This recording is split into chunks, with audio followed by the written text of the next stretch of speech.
Now let's go to Miss Blaney. You have the floor. Well, thank you, Chair. And I mean, this has been a frustrating process. I know that I brought forward a notice to motion, putting everybody's wishes in it so that we could try to get this done. Heard a lot of backlash, especially from the Conservatives. So I'm letting it go and trying to get this done. I was clear last time that we were here that I was hoping we would get this finished, and it feels like we're just going in circles. And you know what's sad is that I'm listening to the Conservatives blame the Liberals blame the Conservatives. It's just a lot. And I also know, and I want to thank the analyst so much for his tremendous work, that we just finished a monumental study on veterans that are women, and that the report is sitting there. And sadly, the last couple of weeks, I've been getting messages from veterans who are women who are very concerned that this won't get done, and that the piece of documentation that they wanted to finally be represented in Parliament, because it has never been done before, will be there to give a baseline for the women who served our country and who continue to serve our country. So I'm just really sad to see this continue on. And I will say that I am also frustrated because we know, and I keep hearing this, that there was this great veteran survey and the veterans said, but we still have nothing in the process that clearly states it was veterans. There was no way of knowing that. Now, I trust veterans. I believe that if they knew that there was a survey, they would totally participate. But when I hear that it's going to people's VAC account, like I have to tell you, I talk to veterans every day who talk, well, not every day, multiple times a week, who are calling into those systems or using those systems, and they're traumatized, so they don't go on them anymore. So I don't think it is a really strong statement. And the thing that's frustrating is that there's nothing here to quantify. So if we want to make sure that this monument gets done, and it needs to get done, there's a long history there that we need to acknowledge. But we also have to acknowledge that it being done well, and that communications with veterans continues to be a concern. And I find it very interesting to listen to the Conservatives talk about it like they did it well. I remember when they were serving, and there's nothing great to say about the Liberals either. So everybody can shake or nod their heads. But the reality is veterans are struggling across this country in profound ways. And here we are debating this.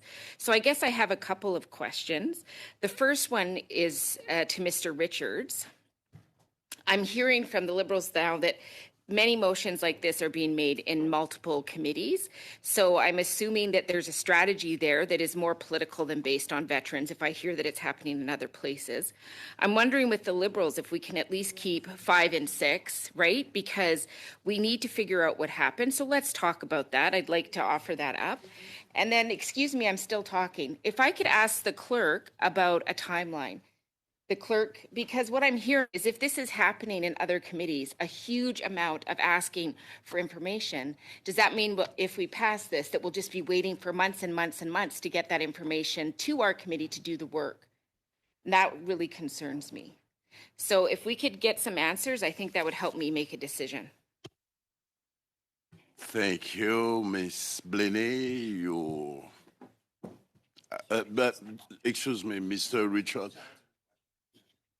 Answer, but I already have, okay. Yeah, I already have Mr. Desilets who would like to intervene. So, je donne la parole à Monsieur Desilets s'il veut que vous répondiez. So I'd like to give the floor to Mr. Desilets. If you'd like to answer, please let me know. But Mr. Desilets, you have the floor. Thank you, Chair. Chair, of course, I'm against the proposed amendment from the Liberals because it removes all the meaning from the motion. What we want is to have a trail and aspects that will enable us to find out what happened in this unfortunate situation concerning the monument, that the PMO refused to allow the firm and the Dow team, once again, who were the winning team chosen by the jury, a jury, once again, that is formed of professional and competent people. And it's not the Prime Minister's office that can improvise as a jury or expert in art. So that being said, I fully object to the removal of those points, and I look forward to getting through this. The Conservative motion was tabled on December 20th. I understand that it's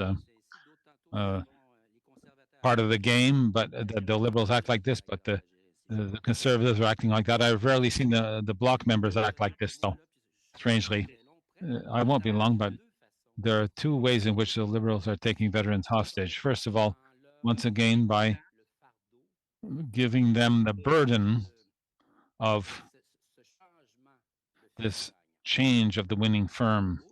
So the Liberals are using the fact that there is said to have been a survey, which has been said over and over, and they're all smart enough to know that the survey in question has absolutely no credibility. So veterans are being taken hostage in this way, and somewhere along the line, they're being blamed for wanting that monument and that we need to go in that direction, which is undemocratic. Because once again, there were criteria that the government itself brought in and did not respect.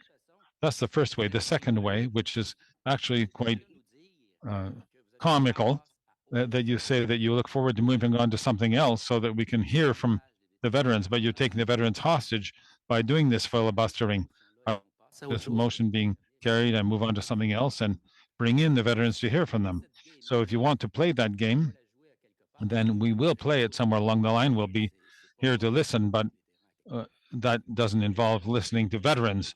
They ought to be here at the next meeting, and this motion ought to have been carried quite some time ago. Thank you for listening, Chair. Mr. Desiree, thank you for your comments, and we will now hear Mr. Richards. And it was related to motions in other committees or something. And I'll just say I'm not aware of what these motions are. I don't know what's happening in these other committees that she's referring to.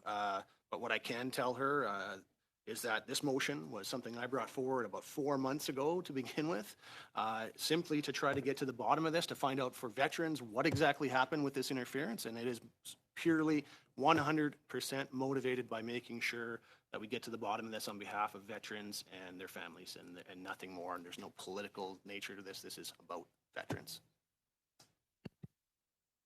Thank you, George. And Ms. Blaney, I spoke to the clerk, but he said that for your question, he's not able to answer that because it's the offices that they have to work on that. So we can't give you a timeline, how long it's going to take to have those documents. Other interventions on, Mr. Sarai. Thank you. Yes, I think it would be helpful if the clerk could find out in regards to Ms. Blaney's question, what the typical timelines have been on these production of documents. Has it been weeks, months, et cetera? So that would help, I think, Ms. Blaney. I think when it comes to us, I thank her for her intervention in respects to number 5 and 6. But you know, if it's important to her, I think we can add. That would not be the number 5 and 6. To add them back in would not be acceptable by us. But we could add any communication between the Office of the Minister of Veterans Affairs and the Office of Canadian Heritage. I think that's probably one of the only ones that has not been done out of the two ministers before, and that's something that might help Ms. Blaney understand or see the process by which this has been. We're, I think, pretty comfortable with that. So I wanted to add that if that's something amicable to her. But thank you.